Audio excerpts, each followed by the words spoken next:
जय हिंद दोस्तों। मैं अभिषेक अवस्थी स्वागत करता हूं आप सभी का आपके अपने चैनल सिलेक्शन मेंटर पे। चलिए आज की हम लोग अपनी क्लास शुरू करते हैं। तो सबसे पहले तो जो है आप लोग लिंक को कॉपी करिएगा और वीडियो को शेयर कर दीजिएगा, ठीक है। देखिएगा, ज़िंदगी में आप कितनी बार भी हारें ये कोई मायने नहीं रखता, क्योंकि आप जीतने के लिए पैदा हुए हैं। ये बात सही है कि भाई हार कोई मायने नहीं रखती। न्यूटन ने 1000 बार बल्ब बनाया और 1000 बार बल्ब भी उसका बना के वो कामयाब नहीं हुआ, लेकिन जब अगली बार उसने बनाया तो वो कामयाब हो गया। तो उसकी हार मायने नहीं रखती है, लेकिन उसकी जो कामयाबी है आज उसके लिए उसको जाना जाता है, ठीक है। चलिए, तो सभी लोग जो है वह वीडियो को शेयर कर दीजिएगा। हम लोग शुरू करते हैं आज की अपनी क्लास। पहला प्रश्न देखते हैं हम लोग कि भारतीय संविधान के निर्माण के समय निम्नलिखित में से किसने उद्देश्य प्रस्ताव प्रस्तुत किया? बताइएगा। भीमराव अंबेडकर, राजेंद्र प्रसाद, जवाहरलाल नेहरू, सरदार वल्लभ भाई पटेल। और देखिएगा, सभी के सभी प्रश्न जो हैं वो आपके प्रीवियस ईयर हैं। हाँ, एक चीज़ और है, कल मैंने आप लोगों से एक प्रश्न पूछा था कि नाटो की स्थापना कब हुई, तो उसमें मैं थोड़ा सा गलत बता गया था, तो उसको आप लोग सही कर देना। शायद मैं 1952 लिख गया था। तो नाटो की स्थापना जो थी ना, तो इसके लिए हम आपसे क्षमा चाहते हैं। आप लोग सही कर लेना सभी लोग कि नाटो की स्थापना जो थी वह अप्रैल 1949 में हुई थी, ठीक है। कब हुई थी? अप्रैल 1949 में, ठीक है। ये आप लोग थोड़ा सा भैया सही कर लीजिएगा, जितने लोग भी वीडियो देख रहे हैं। इसके लिए हम आपसे क्षमा चाहते हैं कि मैंने शायद 1952 बोल दिया था, तो आप जो है उसको सही कर लीजिएगा। नाटो की स्थापना अप्रैल 1949 में हुई थी, ठीक है। चलिए, इस प्रश्न का सही आंसर आप लोगों का क्या हो जाएगा कि उद्देश्य प्रस्ताव जो है वो जवाहरलाल नेहरू ने दिए थे। किसने? जवाहरलाल नेहरू के द्वारा जो है वह उद्देश्य प्रस्ताव दिए गए थे। कब? 1946 में संविधान सभा में, ठीक है। और 22 दिसंबर 1947 को संविधान सभा ने उद्देश्य प्रस्ताव जो थे उनको स्वीकृत कर लिया था। उद्देश्य प्रस्ताव को क्या कर लिया? स्वीकृत कर लिया। और जो आगे चलकर क्या बन गए? संविधान की प्रस्तावना बन गए, ठीक है। भीमराव अंबेडकर जी ने प्रारूप समिति के अध्यक्ष थे। ये किसके? प्रारूप समिति के अध्यक्ष थे ये। और प्रारूप समिति का गठन कब होता है? तो 29 अगस्त 1947। कब होता है बेटा? ठीक है, ये भी याद रखिएगा। बाकी चलिए, अगर आपसे पूछ लिया जाए कि संविधान सभा की पहली बैठक कब होती है, तो 9 दिसंबर 1946 को, जिसके अस्थायी अध्यक्ष कौन चुने जाते हैं ये भी आप लोग बताइएगा। और 11 दिसंबर 1946 को दूसरी बैठक होती है, जिसके स्थायी अध्यक्ष जो हैं वो डॉक्टर राजेंद्र प्रसाद को चुना जाता है। पहले प्रश्न का सी आंसर सही हो जाएगा। आगे बढ़ते हैं। दूसरा प्रश्न है हमारा कि को बिना बुझे चूने के नाम से जाना जाता है। Potassium hydroxide, calcium oxide, potassium carbonate या कैल्शियम सल्फेट। देखिएगा, सारे के सारे प्रश्न जो हैं आज वो प्रीवियस ईयर हैं, तो आप लोग जो है थोड़ा ध्यान से पढ़िएगा और वीडियो को शेयर भी कर दीजिएगा। लाइक नहीं किए हैं तो लाइक भी कर दीजिएगा। तो देखिएगा, किसको जो है वो बिना बुझे चूने के नाम से जानते हैं? तो कैल्शियम ऑक्साइड को। किसको? कैल्शियम ऑक्साइड, मतलब CaO जो होता है, इसको हम लोग किस नाम से जानते हैं? तो बिना बुझे चूने के नाम से जानते हैं। पोटेशियम हाइड्रोक्साइड का रासायनिक नाम KOH होता है, जिसको हम लोग क्या जानते हैं? कास्टिक पोटास के नाम से। किसके? Caustic potash. बाकी पोटेशियम कार्बोनेट जो होता है वो K2CO3 होता है। और कैल्शियम सल्फेट CaSO4, ठीक है, यह प्राकृतिक रूप से पाया जाता है, ठीक है। ये भी याद रखिएगा, किससे प्राकृतिक रूप से पाया जाता है, ठीक है। चलिए, दूसरे प्रश्न का सही आंसर आप लोगों का बी ऑप्शन हो जाएगा। आगे बढ़ते हैं। देखिएगा, तीसरा प्रश्न है हमारा कि खतौली के युद्ध में राणा सांगा, ठीक है, सागर लिख गया है, राणा सांगा ने किसे पराजित किया? बाबर, बहलोल लोधी, इब्राहिम लोधी या हुमायूं? बताइएगा, जल्दी से बताइएगा। तो देखिएगा, खतौली का युद्ध कब होता है? तो खतौली का युद्ध होता है 1517 में। कब होता है? 1517 में होता है, जिसमें राणा सांगा ने इब्राहिम लोदी को पराजित किया। किसको? इब्राहिम लोदी को। ठीक है, यह लोदी वंश का अंतिम शासक था। यह लोदी वंश का अंतिम शासक था। ठीक है, ये भी याद रखिएगा आप लोग। और जो इब्राहिम लोदी था, इसको बाबर ने पानीपत के युद्ध में हराया था। पानीपत के प्रथम युद्ध में इसको हार का सामना करना पड़ा, ये भी याद रखिएगा आप लोग। ठीक है, अच्छा, लोदी वंश की स्थापना किसने की थी? तो बहलोल लोदी ने की थी। और सर्वाधिक वर्षों तक, ठीक है, सर्वाधिक वर्षों तक अगर किसी ने दिल्ली सल्तनत में सबसे ज़्यादा शासन किया है तो वो बहलोल लोदी ने किया है, राजा अगर पूछे। ठीक है, अगर राजा पूछे तो बहलोल लोदी हो जाएगा। ठीक है, तीसरे प्रश्न का सही आंसर आप लोगों का सी हो जाएगा। अच्छा, लोदी वंश का ही एक शासक था जिसका नाम था सिकंदर लोदी। कौन था? सिकंदर लोदी था, जिसने जो है 1504 ईस्वी में आगरा शहर की स्थापना की थी। अच्छा, जो ये खतौली का युद्ध हुआ था, इसमें राणा सागा ने इब्राहिम लोदी को पराजित किया और उसको कैद कर लिया। लेकिन फिर जो था कि इब्राहिम लोदी से जो है इन्होंने फिरौती वसूली और उसके बाद में इब्राहिम लोदी को क्या कर दिया था? रिहा कर दिया था। ये भी याद रखिएगा। ठीक है, चलिए चौथा प्रश्न है हमारा कि जास्कर, हुंजा और नबूरा किसकी सहायक नदियां हैं? बताइएगा, किसकी सहायक नदियां हैं? सिंधु, ब्रह्मपुत्र, ताप्ती या गोदावरी? बताइएगा कि जास्कर, हुंजा, नबूरा जो हैं वह किसकी सहायक नदियां हैं? तो सही आंसर आप लोगों का क्या हो जाएगा? जल्दी से बताइएगा।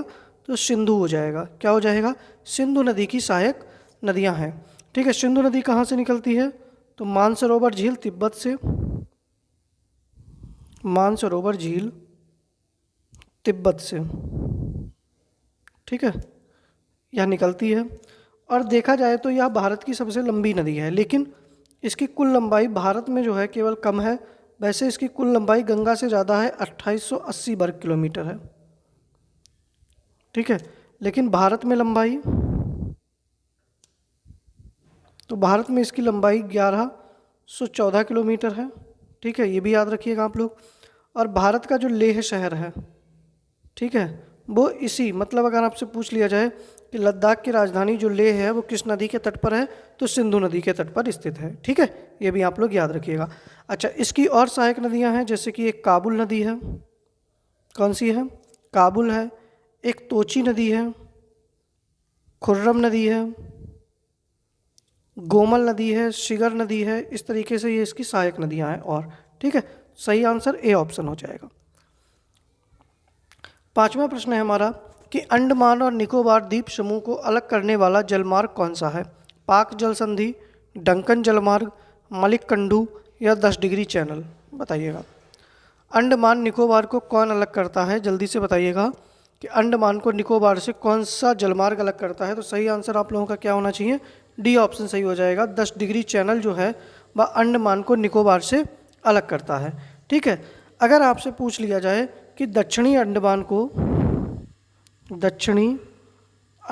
को लिटिल अंडमान से, किससे? लिटिल अंडमान से कौन अलग करता है? तो डंकन जलमार्ग अलग करता है। कौन अलग करता है बेटा? डंकन जलमार्ग अलग करता है। ठीक है, पाक जल संधि भारत,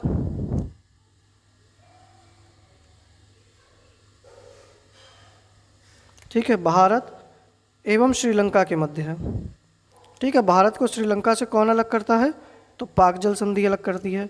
ठीक है, इसके साथ में ही जो मलिककंडू है, इसको हम लोग एक और नाम से जानते हैं, 8 डिग्री चैनल। किस नाम से जानते हैं? 8 डिग्री चैनल्स के नाम से जानते हैं। यह किसको अलग करता है? तो यह मिनी काय को मालदीव से, किससे अलग करता है? मिनी काय को मालदीव से अलग करता है। और 8 डिग्री चैनल को हम लोग मलिककंडू भी कहते हैं और ममाली कंडू दिवेही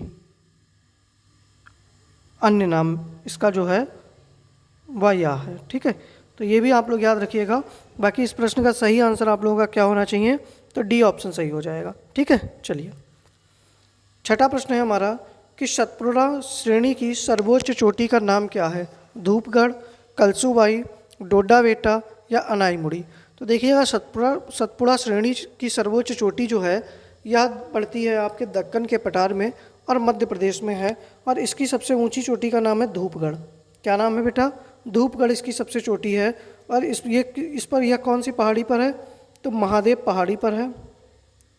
और यहीं पर एक स्थान है, पर्यटन स्थल है, जिसका नाम है पंचमढ़ी।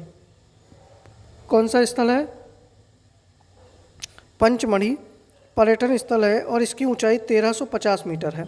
ये भी याद रखिएगा आप लोग, ठीक है। इसके साथ में कलसूबाई जो है यह महाराष्ट्र की सबसे ऊंची चोटी है। किसकी है? महाराष्ट्र की सबसे ऊंची चोटी।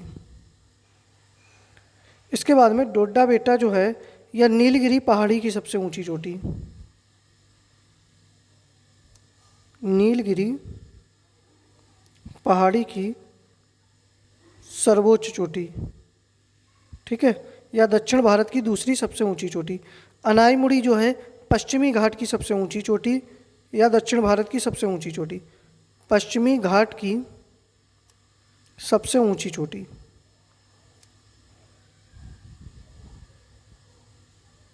ठीक है, याद रखना आप लोग। सही आंसर ए ऑप्शन हो जाएगा। आगे बढ़ते हैं। 7वां प्रश्न है कि किस पड़ोसी के साथ गुजरात अपनी सीमा साझा करता है? चीन, पाकिस्तान, बांग्लादेश, अफगानिस्तान? बताइएगा किस पड़ोसी देश के साथ जो है वह गुजरात अपनी सीमा साझा करता है? तो देखिएगा भारत जो है वह कितने देशों के साथ अपनी सीमा साझा करता है ये भी बताइएगा। तो देखिएगा चीन के साथ करता है। चीन के साथ कितनी सीमा साझा करता है ये बताइएगा। तो चीन के साथ जो है वो 3488 किलोमीटर। कितनी? 3488 किलोमीटर। पाकिस्तान के साथ में 3323 किलोमीटर। बांग्लादेश के साथ में सर्वाधिक 4096 किलोमीटर और सबसे कम अफगानिस्तान के साथ में 106 किलोमीटर। ठीक है। अच्छा, गुजरात के साथ कौन सा राज्य सीमा स्पर्श करता है? तो पाकिस्तान स्पर्श करता है, ये भी याद रखिएगा। तो बी ऑप्शन सही हो जाएगा। इसके साथ में हम लोग जो है वह भूटान के साथ में 699 किलोमीटर की सीमा स्पर्श करते हैं। ठीक है। म्यांमार के साथ में 1643 किलोमीटर की कितनी करते हैं? 1643 किलोमीटर की। और नेपाल के साथ में जो है वह 1751 किलोमीटर की। ठीक है, कितनी करते हैं? 1751 किलोमीटर की सीमा स्पर्श करते हैं। अच्छा, भारत और पाकिस्तान को कौन सी सीमा रेखा अलग करती है? तो रेड क्लिफ है। कौन सी है? रेड क्लिफ रेखा अलग करती है। ठीक है, ये भी आप लोग याद रखिएगा। ठीक है, 7वें प्रश्न का बी आंसर सही हो जाएगा। आगे बढ़ते हैं।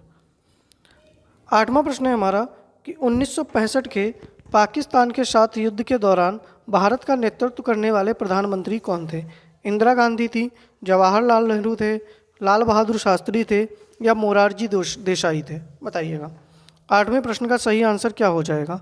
तो देखिएगा, जब भारत पाकिस्तान का युद्ध हुआ था 1965 में, तब भारत की ओर से प्रधानमंत्री जो थे वो लाल बहादुर शास्त्री थे। कौन थे? लाल बहादुर शास्त्री थे। ठीक है। अच्छा, इनका जन्म जो था वो 2 अक्टूबर 1904 को वाराणसी में हुआ था, और वाराणसी में जन्म लेने वाले ये पहले प्रधानमंत्री थे। ठीक है। इनकी मृत्यु, ठीक है, भारत के बाहर इनकी मृत्यु हुई थी। कहाँ पर? ताशकंद। कहाँ पर हुई थी? ताशकंद, उज्बेकिस्तान में इनकी मृत्यु हुई थी। इसके साथ में ही जो थे मरणोपरांत सर्वप्रथम भारत रत्न,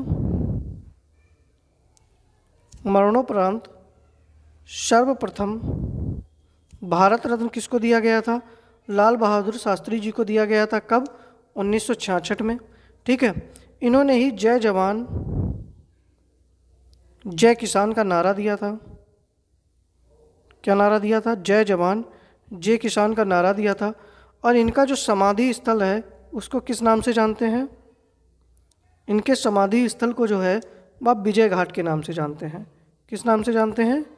विजय घाट के नाम से जानते हैं। ठीक है, ये सारी चीज़ें आप लोग लाल बहादुर शास्त्री जी से याद रखिएगा। हाँ, इन्हीं के नाम पर बनारस में जो है वह हवाई अड्डा है। लाल बहादुर शास्त्री हवाई अड्डा जो है वो बनारस में कहाँ पर है? वो बनारस में है, इन्हीं के नाम के ऊपर। ठीक है, चलिए आगे बढ़ते हैं अगले प्रश्न पर। नवा प्रश्न है हमारा कि विश्व टेलीविज़न दिवस कब मनाया जाता है?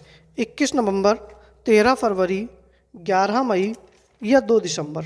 बताइएगा कि विश्व टेलीविज़न दिवस जो है वह कब मनाया जाता है। तो सही आंसर आप लोगों का क्या हो जाएगा? तो सही आंसर हो जाएगा 21 नवंबर। कब मनाया जाता है? 21 नवंबर को। 13 फरवरी को हम लोग जो है वह विश्व रेडियो दिवस मनाते हैं। क्या मनाते हैं? विश्व रेडियो दिवस मनाते हैं। ठीक है। 11 मई को राष्ट्रीय प्रौद्योगिकी दिवस मनाते हैं। ठीक है, राष्ट्रीय प्रौद्योगिकी दिवस मनाते हैं। और 2 दिसंबर को जो है वह कंप्यूटर साक्षरता दिवस। ठीक है, कंप्यूटर साक्षरता दिवस मनाया जाता है। ये भी आप लोग याद रखिएगा। ठीक है, चलिए सही आंसर ए ऑप्शन हो जाएगा कि विश्व टेलीविज़न दिवस जो है वह 21 नवंबर को मनाया जाता है। आगे बढ़ते हैं। 10वां प्रश्न है कि 1857 का विद्रोह या पूर्णतः सिपाही विद्रोह था, या कथन किसने किया कहा है? T R. Holmes, sir John Lawrence और सीले, बी.डी. सावरकर या डिजराइली ने? बताइएगा। तो देखिएगा 1857 में हमारे देश में क्रांति हुई थी, तो लोगों ने अलग अलग प्रतिक्रियाएं दी थी। ठीक है, तो 1857 का विद्रोह पूर्ण सिपाही विद्रोह था, या कहा था सर जॉन लॉरेंस और सीले ने? किसने कहा था? सर जॉन लॉरेंस और सीले ने। टी.आर. होम्स ने कहा था कि यह बर्बरता तथा सभ्यता के बीच युद्ध था। क्या कहा था? यह बर्बरता और सभ्यता के बीच युद्ध था। बी.डी. सावरकर ने 1857 की क्रांति को क्या कहा था? प्रथम स्वतंत्रता संग्राम कहा था। क्या कहा था? प्रथम स्वतंत्रता संग्राम कहा था। और डिजराइली ने इसको राष्ट्रीय विद्रोह कहा था। क्या कहा था? राष्ट्रीय विद्रोह कहा था। किसके द्वारा? डिजराइली के द्वारा। ये भी याद रखिएगा। 10वें प्रश्न का सही आंसर बी ऑप्शन हो जाएगा। ठीक है, चलिए अगला प्रश्न है हमारा कि नमस्ते योजना सामाजिक न्याय एवं अधिकारिता मंत्रालय के साथ किस मंत्रालय के द्वारा शुरू की गई? बताइएगा। तो देखिएगा, पहली बात तो नमस्ते योजना किसके लिए है? तो सफाई कर्मचारियों के लिए थी। किसके लिए शुरू की गई? सफाई कर्मचारियों के लिए। ठीक है, इसको शुरू किया गया। और सामाजिक न्याय एवं अधिकारिता मंत्रालय के साथ इसको आवास एवं शहरी विकास मंत्रालय ने भी इसमें साथ दिया है। ठीक है, अब आप लोग बताइएगा कि सामाजिक न्याय एवं अधिकारिता मंत्री कौन है? ग्रामीण विकास मंत्रालय किसके पास में है? कानून एवं न्याय मंत्रालय किसके पास में है? और सूचना एवं प्रसारण मंत्रालय किसके पास में है? और आवास एवं शहरी विकास मंत्रालय भी। तो देखिएगा, सामाजिक न्याय एवं अधिकारिता मंत्रालय वो जो है वह वीरेंद्र कुमार के पास में है। किसके पास में बेटा? वीरेंद्र कुमार के पास में। ठीक है, ग्रामीण विकास मंत्रालय गिरिराज सिंह के पास में है। कौन है? गिरिराज सिंह मंत्री हैं इसके। केंद्रीय मंत्रियों की बात हो रही। कानून मंत्री कौन है? तो किरण रिजिजू हैं। कौन है? किरण रिजिजू हैं। और सूचना प्रसारण मंत्री कौन है? अनुराग ठाकुर हैं। और आवास एवं शहरी विकास मंत्री कौन है? तो हरदीप सिंह पुरी हैं। ठीक है, याद रखिएगा आप लोग। आगे बढ़ते हैं अगले प्रश्न पर हम लोग। ठीक है, तो 11वें प्रश्न का डी आंसर सही हो जाएगा। 12वां प्रश्न है हमारा कि भारत को टीबी मुक्त बनाने का लक्ष्य रखा गया है। वर्ष 2023, वर्ष 2025, वर्ष 2030 या वर्ष 2047? बताइएगा। तो देखिएगा, भारत को टीबी मुक्त बनाने का लक्ष्य जो है वह 2025 तक का है। कब तक का है? वर्ष 2025 तक का है, ये याद रखिएगा आप लोग। वर्ष 2023 तक हम लोग किसको मुक्त कर लेंगे? तो कालाजार को। किसको? कालाजार को समाप्त करेंगे। वर्ष 2023 में हम लोग मलेरिया मुक्त हो जाएंगे। क्या हो जाएंगे? मलेरिया मुक्त हो जाएंगे। HIV एड्स मुक्त हो जाएंगे। ठीक है, ये भी याद रखना आप लोग। वर्ष 2047 में हम लोग जो है वो मुंबई जो है वो कार्बन निगेटिव हो जाएगा, ये भी याद रखिएगा। वर्ष 2023 में उर्वरक के क्षेत्र में हम लोग आत्मनिर्भर बन जाएंगे। ठीक है, चलिए 13वां प्रश्न है कि राष्ट्रीय संस्कृति महोत्सव मार्च 2022 में कहाँ आयोजित किया गया? आंध्र प्रदेश, राजस्थान, तमिलनाडु या जम्मू कश्मीर? बताइएगा। तो देखिएगा, राष्ट्रीय संस्कृति महोत्सव जो है वो मार्च 2022 में आंध्र प्रदेश में आयोजित किया गया। कहाँ पर? आंध्र प्रदेश में। आंध्र प्रदेश की राजधानी क्या है? अमरावती। आंध्र प्रदेश में ही सबसे नवीनतम हाईकोर्ट बनाया गया है। ठीक है, यहीं पर रथ सप्तमी उत्सव मनाया जाता है। क्या मनाया जाता है? रथ सप्तमी उत्सव मनाया जाता है। ठीक है। अच्छा, राजस्थान में क्या हुआ? शिल्पग्राम महोत्सव हुआ। क्या हुआ बेटा? शिल्पग्राम महोत्सव हुआ। यहीं पर थार महोत्सव होता है। ठीक है, थार महोत्सव हुआ। तमिलनाडु में जो है वह आदिपुरम महोत्सव हुआ। जलीकट्टू होता है। ठीक है, और जम्मू कश्मीर में तो देखिएगा हैरात पर्व हुआ। कौन सा संबंधित है? हैरात पर्व है। पुष्कर महोत्सव है। पुष्कर मेला कहाँ पर है?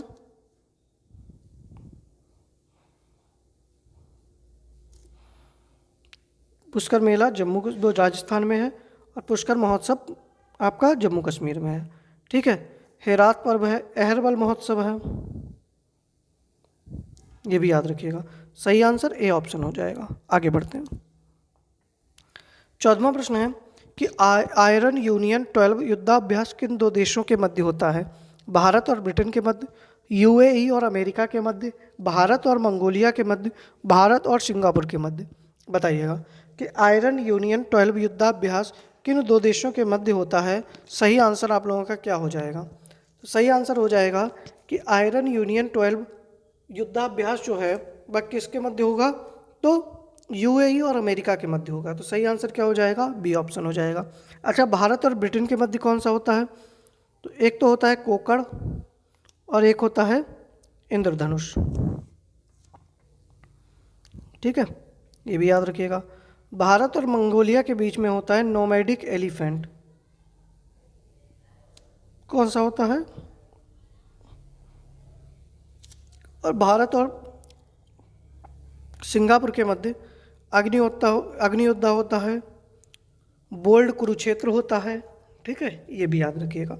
तो सही आंसर बी ऑप्शन हो जाएगा। ठीक है, चलिए 15वां प्रश्न है हमारा कि सर्वोच्च न्यायालय एक अभिलेख न्यायालय होता है। ठीक है, यह किस अनुच्छेद में वर्णित है? 243 में, 213 में, 148 में या 129 में? तो देखिएगा, सर्वोच्च न्यायालय की स्थापना किस में है? अनुच्छेद 124 में है या गठन। ठीक है, और देखिएगा अभिलेख न्यायालय होगा, यह लिखा है अनुच्छेद 129 में। किस में है? 129 में है। ठीक है, ये भी आप लोग याद रखिएगा। अनुच्छेद 233 जिला न्यायाधीशों की नियुक्ति है। ठीक है, यहाँ पर 43 की जगह 233 कर लीजिएगा चाहे। 213 में राज्यपाल द्वारा अध्यादेश जारी करना। अनुच्छेद 148 में जो है नियंत्रक एवं महालेखा परीक्षक है। ठीक है, तो 15वें प्रश्न का डी आंसर सही हो जाएगा। आगे देखिएगा, कल मैंने कुछ प्रश्न पूछे थे तो जिसके आंसर अखिलेश और समीक्षा ने दिए थे। ठीक है, मैंने प्रश्न पूछा था कि चेन्नई कृषि कहाँ पर होती है?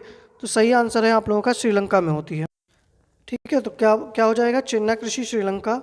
बकरी का वैज्ञानिक नाम कैप्रा एग्रेगस हिरकस, इसको गरीबों की गाय कहा जाता है।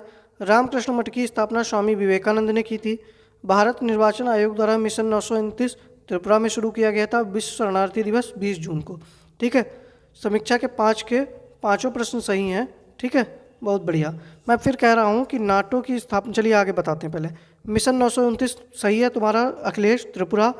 रामकृष्ण मठ की स्थापना स्वामी विवेकानंद ने। ठीक है, बाकी अखिलेश एक दो आंसर और थे, जैसे कि चेन्नई कृषि आपने चेन्नई लिख दी थी, वो गलत है। ठीक है, बाकी मैं फिर कह रहा हूँ कि आप लोगों से कि मैंने कल बोल दिया था कि नाटो की स्थापना जो थी वो 1952 में हुई थी, तो उसको आप लोग भैया सही कर लेना। उसकी स्थापना 1949 में हुई थी, अप्रैल में। ठीक है, ये याद रखिएगा आप लोग, वरना आप कह दें कि भैया गलत पढ़ा दिए थे। तो थोड़ा सा भाई उसको ध्यान दे देना, गलती हो जाती है, जिसके लिए हम आपसे क्षमा चाहते हैं। आगे बढ़ते हैं। अब देखिएगा भाई, हमारे कुछ जलेबी वाले प्रश्न हैं जिनका आंसर आप लोगों को करने हैं। बताइएगा कि किस राज्य में विलुप्त कलाओं को पुनर्जीवित करने के लिए हस्तशिल्प नीति 2022 को शुरू किया गया। भारत में अपना पहला जलवायु परिवर्तन मिशन शुरू करने वाला भारत का पहला राज्य बन गया है। बीएसएफ द्वारा हाल ही में पहली बार एक थीम पार्क को कहाँ विकसित किया गया है, बताइएगा। तीनों प्रश्नों के सही आंसर आप लोगों के क्या हो जाएंगे, तो देखिएगा हस्तशिल्प नीति को शुरू करने वाला राज्य कौन सा है, राजस्थान है। कौन सा है बेटा, राजस्थान है। इसके साथ में ही भारत में अपना पहला जलवायु परिवर्तन मिशन शुरू करने वाला राज्य कौन सा है, तो तमिलनाडु है। कौन सा है बेटा, तमिलनाडु है। और थीम पार्क को कहाँ पर विकसित किया गया है, तो राजस्थान के जैसलमेर में। कहाँ पर, बीएसएफ द्वारा जैसलमेर में इसको विकसित किया गया है। बीएसएफ की स्थापना 1 दिसंबर 1965 को हुई थी, ठीक है। और महानिदेशक इसके हैं सुजाय लाल थाउसेन, ठीक है। अगला है कि भीमराव अंबेडकर को भारत रत्न कब दिया गया। माई कंट्री माई लाइफ पुस्तक के लेखक कौन है। साइमन कमीशन के विरोध में निम्नलिखित में किसके द्वारा लखनऊ में हुए विरोध का नेतृत्व किया गया। और तालीकोटा का युद्ध किस वर्ष हुआ था, बताइएगा।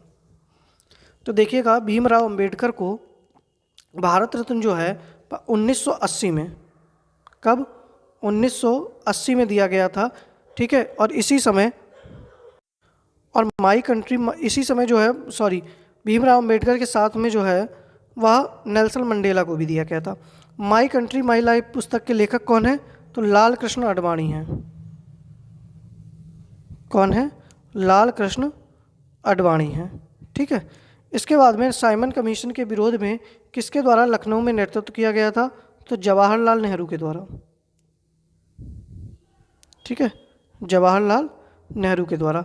तालीकोटा का युद्ध कब हुआ था, तो 1565 ईस्वी में, जिसको राक्षसी तांगड़ी का युद्ध भी कहते हैं, ठीक है। चलिए अगला प्रश्न है कि अकबर का मकबरा कहाँ स्थित है और वाल्मीकि टाइगर रिजर्व कहाँ पर है, बताइएगा।